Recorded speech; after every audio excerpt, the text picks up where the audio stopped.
Hey, less lethal people. So yesterday I posted a video about the new magazine extension, the base plate that we made, which will house an extra round. So when you drop one down the chamber or down the breech, you'll have one in there, and then you'll be able to put 7 instead of 6, and you'll have a total of 8 rounds, which is really fantastic because that's what the CO2 is able to do, is 8 good rounds. Sometimes a 9th, it depends, but usually the 8 is the last one. And I did a couple of tests yesterday. The one I did on video was when the marker was cold.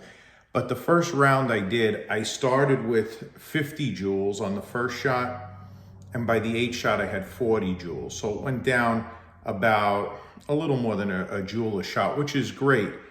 And if you think about it, I used the stock barrel yesterday. I did not use my 3D printed barrel. I tried it stock with this.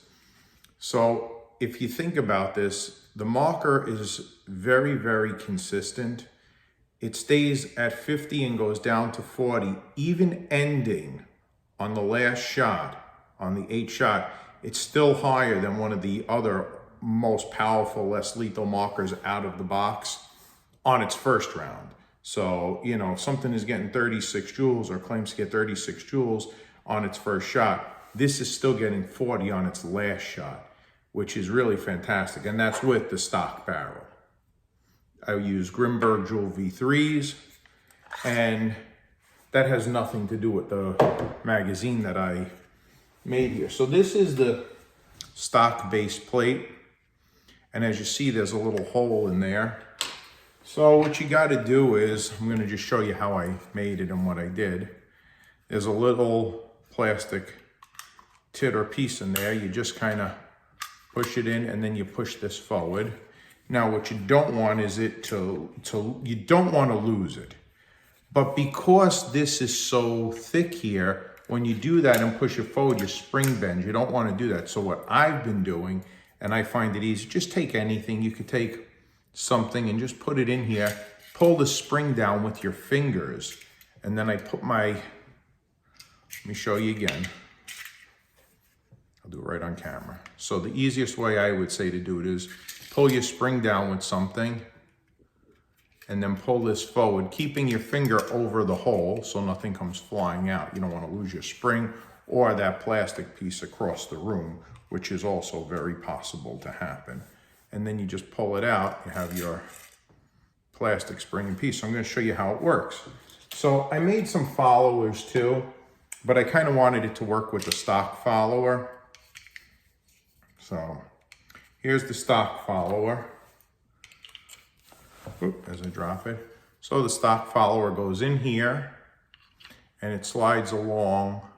I can also 3D print other followers too, but here's the stock follower. You need the stock follower because it comes up high enough. Otherwise, if you don't have a high enough follower, the last ball, whatever number it is you shoot, won't be pushed up into the breech. So you need that high follower for the ball to be pushed up into the breech.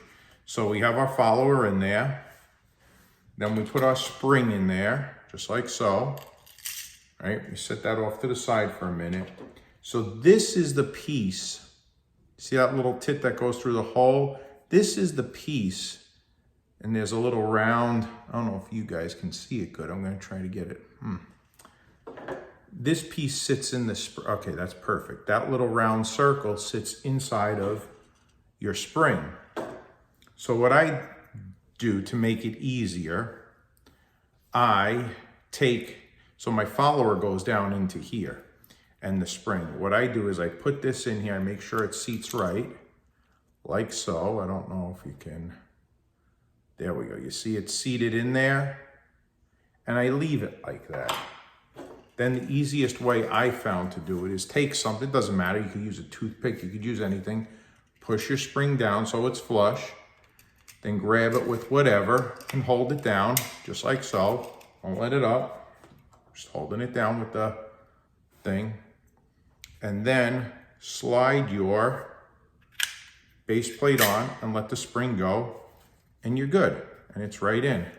And now you have your And if you want to ever switch it back, you can put the stock one back on. Same way, there's no issues. And then I get 8 of these. So then what I do is, I take one, make sure my little jewels, make sure my jewels are clean. Drop one down the pipe, let it sit there. 1, 2. So on this, you're not going to pull this down and lock it into place. You're going to just keep pushing one in at a time. 5, 6, and 7. Now, why it got stuck is you see this plastic piece. Where is that little thing? I got to go down there into the hole. All right, there we go. And 7. So sometimes your little tit there gets stuck. You just got to move it with your finger and get your 7th one into the hole, and you're good to go. Now it will stay just like this, and you have 7, and 1 in the chamber makes 8. This was measured precisely to have this piece stick down just the amount. Let's try to get it's hard with the lighting. Well, you could see it sticks down almost exactly this much, this little space. So when you crack it on your palm, it still engages right away. And we saw we had very good results. So things I'm working on. I'm still playing with my barrels. I didn't get a chance to make a 6-inch or an 8-inch one yet because I was fooling around with this. Believe it or not, this was the hardest. It was difficult to do because I had to get the precise depth down. So I kind of like this look with the square. It reminds me of some of those, like the race guns. If any of you have seen a CZ or a Canic, they have that. But I also would like to make a molded one that's rounded. So tomorrow night, my buddy will be back, Angela will be back. So this weekend, we're gonna redesign it where we just curve the front end to match the launcher itself and see what it looks like. But I think this is very promising because you're gonna get the most amount out of a whole CO2 cartridge with it. And, you know, having 8 rounds, that's really nice. It's, you know, 1911 holds 8 rounds. So, well, you could put one in the pipe, but I wouldn't on the 1911. But you got perfect amount of rounds. 8 rounds is very good. And with your stock barrel, I think you can still do conceal carry with it because a lot of times, you know, people put the puncture cap on the bottom, which is actually even longer than this because it covers the other cap. So this is still keeping it shorter, so you could still, you know, keep it around for conceal carry. Your barrel's not sticking out that much. And I think you're perfect, you know? So anyway, I just wanted to show you how the 3D printed magazine base plate works and how it's very easy to just put. Then once you have it together, you just leave it together. You don't have to do anything to it. So it's an option for you to use 8 rounds instead of 7 rounds. And I think that's great, or 6 rounds.